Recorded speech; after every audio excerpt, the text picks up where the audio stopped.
Hello and welcome to Dilində English. We're broadcasting from Washington, D.C. area, and usually we discuss the issues related to human rights and freedoms and as well as media rights in my native country of Azerbaijan. If you happened upon our channel by some chance, so you would know what we're talking about.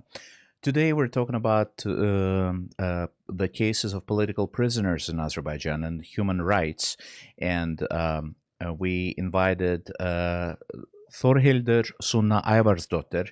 She is a rapporteur for the reported cases of political prisoners in Azerbaijan, and she's joining us live from Strasbourg, France. Hi, and welcome to our channel. Hi, thank you. I am in Iceland, though, not in Strasbourg. Oh, you're in Iceland. Great. Yeah. One of my favorite countries in Europe. Very nice to see you, and thank you very much for your time. I know you're very busy. Today on the agenda in Azerbaijan, the most important case is the case of political prisoner Tofiq Yaqublu. Let me start by this. Is he considered a political prisoner from where you're looking at it? And what do you and your colleagues, what's on your mind related to his case?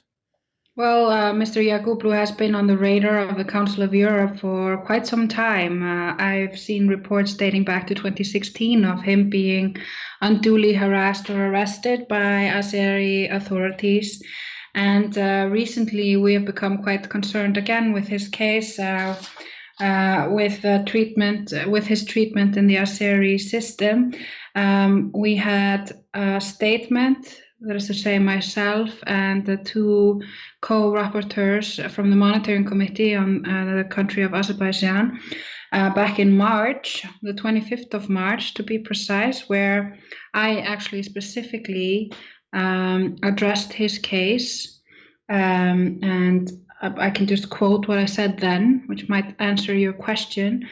In response to the reported arrest and detention for hooliganism of leading opposition politician Tofiq Yaqublu, I said that everything I've heard so far suggests that the case against Mr. Yaqublu has been fabricated and that he has once again been made a political prisoner. So it looks very much as though the Azerbaijani government is launching yet another round of concerted political repression.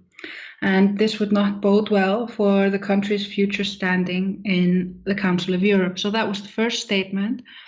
And we again issued a different statement, another statement in September, where we expressed specific concern about the sentence of opposition politician Tofiq Yaqublu, where the whole statement was about his case. So it's quite clear that we are following developments on this case, that we consider it very concerning, and that there are clear indications that the arrest and sentencing of Mr. Yaqublu are politically motivated. Let me ask you this. This sentence is part of the sentence where you express concern and you even warned the Azerbaijani authorities that certain cases might affect their future standing in European institutions. We've been hearing them for a while, but it seems like the government of Azerbaijan either is not hearing you or it is not concerned with the reaction. What do you think is the case here?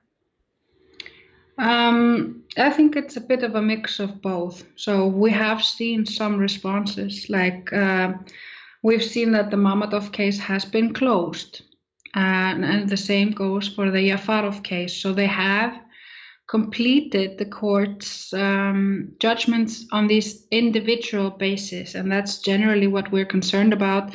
And of course, what the Committee of Ministers is most concerned about, and they have a very strong mandate to enforce, to follow up on court judgments. So they have been following those cases very closely, and finally now we've seen a resolution to those cases. But let's not forget that the Supreme Court stalled the resolution of allowing them to run for election, meaning that they were not able to run in the last election. So that damage is done, and it cannot be reinstated in one way or another. So you can see that the response is slow, and perhaps deliberately so.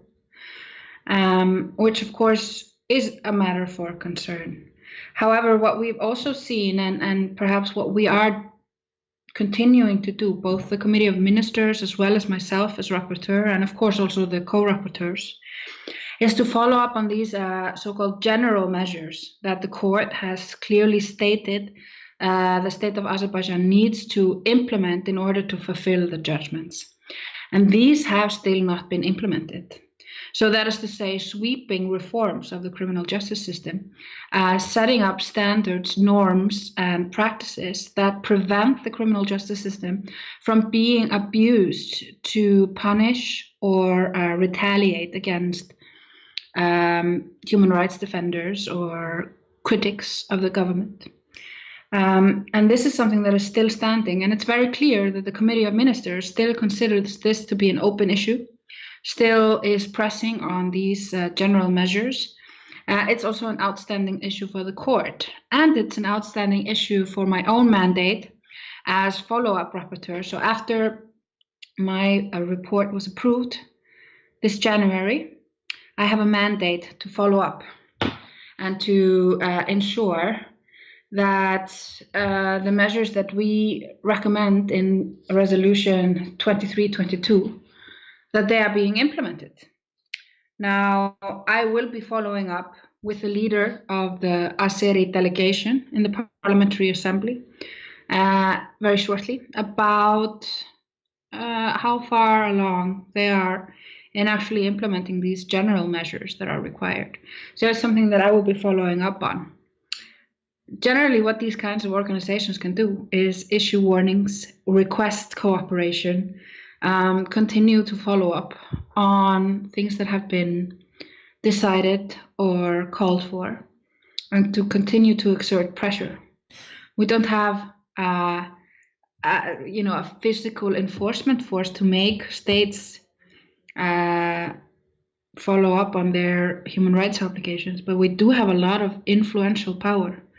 And I think Azerbaijan is the country that is the closest to exiting the Council of Europe because of its belligerence, because of its unwillingness to implement the general measures, but also the individual measures so far. So I know for human rights defenders, for people who've been witnessing these kinds of violations for years and years, and that it can be very frustrating and you feel that no progress is being made.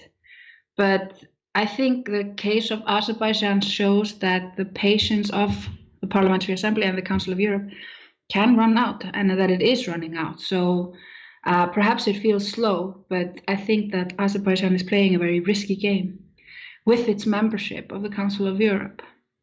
And that is still very much the case. You've been talking about the case of Ilgar Mammadov and Rasul Jafarov, both members, chair and a member of Real, a political party in Azerbaijan. To many observers in Azerbaijan, it seemed like the Azerbaijani government is doing the following. It's either arresting people or starting reprisals against them, and under the pressure from the European courts that take years actually for the case to be heard and for the decision to be handed down, and then they fix a particular situation, but they do not address the issue, the core of the issue. Like, they do not change the legislation to make future similar cases impossible. And at the same time, there seems to be a revolving door carousel. A person is arrested, international community pays attention, then the person is released. But what do you think is possible to do to compel the government of Azerbaijan to address not individual cases, but the systemic problems with their legislation? You talked about with the independent judiciary, etc., etc. You talk about the Council of Europe not having the enforcement power, but the Cabinet of Ministers can actually force a country to abide by the decision or start expulsion proceedings. Where you said Azerbaijan is in a precarious position right now. What do you think will happen? How much time does the government of Azerbaijan have? It's impossible for me to say. I'm not in the shoes of the Committee of Ministers who have this very vital power. But perhaps I wasn't clear enough before. This is exactly what I'm talking about. No state has gotten closer to expulsion proceedings as Azerbaijan has. None whatsoever. And this is because of the Article 46 judgment, which is unique. It has never happened before. So it does show the seriousness behind these kinds of cases. And attached to that are these general measures that I'm referring to. These general measures you can also find in the Mammadov case. So there is the obligation upon the state of Azerbaijan. It is in the European Convention on Human Rights, and it's also in the it's also involved in the statute of the Council of Europe in the sense of these expulsion hearings, and these are intricately linked together. So the future of Azerbaijan in the Council of Europe is dependent on them implementing these general measures, what I was speaking about before, sweeping reforms in the criminal justice system, setting up safeguards and protections for human rights defenders and vocal critics of the government, so that the criminal justice system and other measures of state force or control cannot be used against them as punishment. So these things are completely interlinked, that these general measures or these sweeping reforms, they are part and parcel of Azerbaijan's case before the Committee of Ministers being resolved. And they are, of course, essential to my follow-up mandate, because the focus of my report was not on individuals. It was not on individual cases. I mention individual cases. I point out that many of them, if not most of them, can easily fit within the definition of political prisoner. But I focus on these general measures, and I focus on the fact that these changes need to take place so that the cases of political prisoners will cease to exist, because they will have an independent judiciary that will not allow the executive to abuse the judiciary to punish opposition, right? So, of course, I think what has also happened is that the coronavirus has slowed things down everywhere. And that when you have, let's say, regimes or governments that use that position, use this situation to further repress, we are still also, the international community, ourselves a bit constrained in what we can do to react, because we are also not functioning as effectively as we did before. We are still getting used to this new reality. Things are moving slower. We need to find new ways of producing our work, of working together. So these things, I think, are also slowing down the actual response, because simply this has never happened before, and we're still sort of calibrating how we best work in this totally new environment. So I think the impact of coronavirus on human rights protection is twofold and massive. And it is in this sense that authoritative governments have been abusing the pandemic to further crack down on opposition. And then furthermore, that the bastions of human rights, that the institutions that are there to protect human rights, to respond to these kinds of abuses, are themselves restricted in their response and have been slowed down by the pandemic. So I'd have to say that hopefully, at least by the beginning of next year, we will be back at some sort of full capacity, albeit perhaps in a new way of working. But by then we will have found out ways to have our assembly function without necessarily having to be there physically, with all of these new constraints that we have to protect the health of everyone who is participating in this kind of work. So it has been, regrettably, it has been something that slows us down. But I think that's happened to the whole world, and it is a very regrettable situation, but I hope it will improve very soon. You're talking about the coronavirus pandemic, and from what I understand, your mandate expires in January of next year, 2021. I am curious, given the current timeline of the events, what is it practical to expect the government of Azerbaijan to do? I mean, in a perfect world, you and perhaps I would hope that the government of Azerbaijan sits down, reforms its judicial system, and implements whatever recommendations it has been receiving for years. But what would be reasonable to expect the government to do? What would you like them to start with if you had the magic wand and you wished something to happen? Well, I mean, I just refer to our resolution, and there I think it is quite clearly stated what we would like the government to do. It's a bit long, perhaps, for me to be reading this out in this interview, but it's just clearly stated there that we need judicial reform to ensure the independence of the judiciary, and for that you will have a lot of technical kind of changes that need to happen. These kinds of boards of oversight and the ability to discipline, that these factors are taken out of the equation of being used as a tool to, let's say, discipline the judiciary, discipline the bar. There are all these ways that the authorities can use to get the bar and get the judiciary under their control and have them act as their agents, which of course they should not do. So those are the most vital steps to ensure the independence of the judiciary. But it's also, and this is not something that can happen overnight, but what is vital and what is really important is just a cultural shift. It is this change of mindset that the judiciary is not there at the beck and call of the executive, and that it cannot and should not be used to punish dissidents. And for this, you need education, you need training, and you need a reform in the way of what is to be a good judge, what is it to be a good lawyer. But first of all, you need to see these independent mechanisms, like that you cannot use, that the executive doesn't have access to disciplining judges, that the executive cannot fire judges or somehow make life very difficult for them if they're not doing things correctly.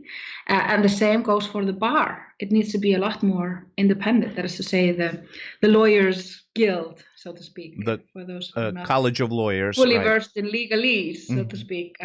So we have that, and I think those are the most important ones. But of course, then you'd also need to just have a revisit of all of these politically motivated cases, which I think are vital. But I'd like to add that. So I think my mandate actually runs out in next summer, so not this summer, but the next one. Because of the coronavirus, I just forgot we have an extension of all of our mandates for 6 months because everything has been slowed down so much. So that gives us at least a few months to work in hopefully a normal kind of environment where you can properly follow up and you can really be actively and sort of full on monitoring and following up and trying to enforce these important changes. I know you're very pressed for time, and this will probably be the shortest interview we've ever conducted on this channel. Let me ask you this at the end.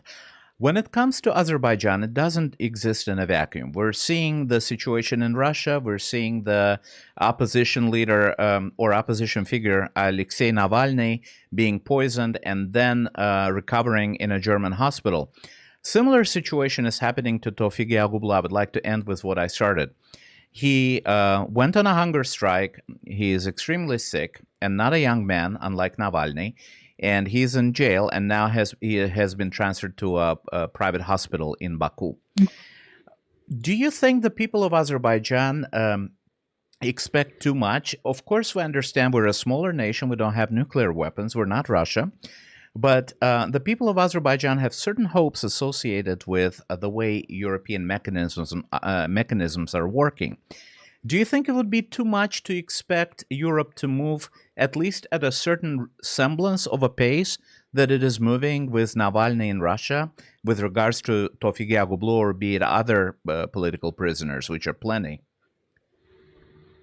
I think it's fair to expect the same kind of treatment. But I don't think you will get it because you are more obscure, because you're a smaller country and you are less geographically vitally important to the rest of the world.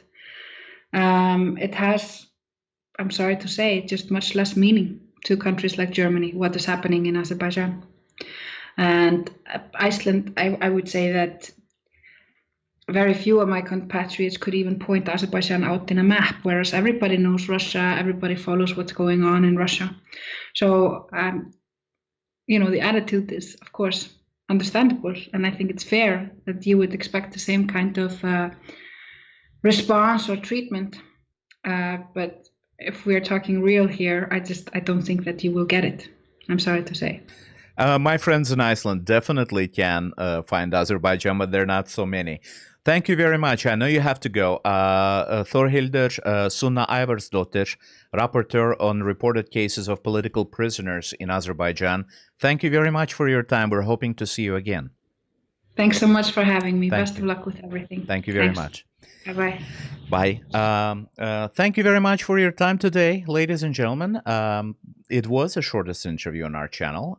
If you like it physically, become our subscriber. We depend on your attention for survival. We normally broadcast in Azerbaijan in Russian, and from Washington, D.C., I'm Ismail Jalilov. Have a good day. Bye.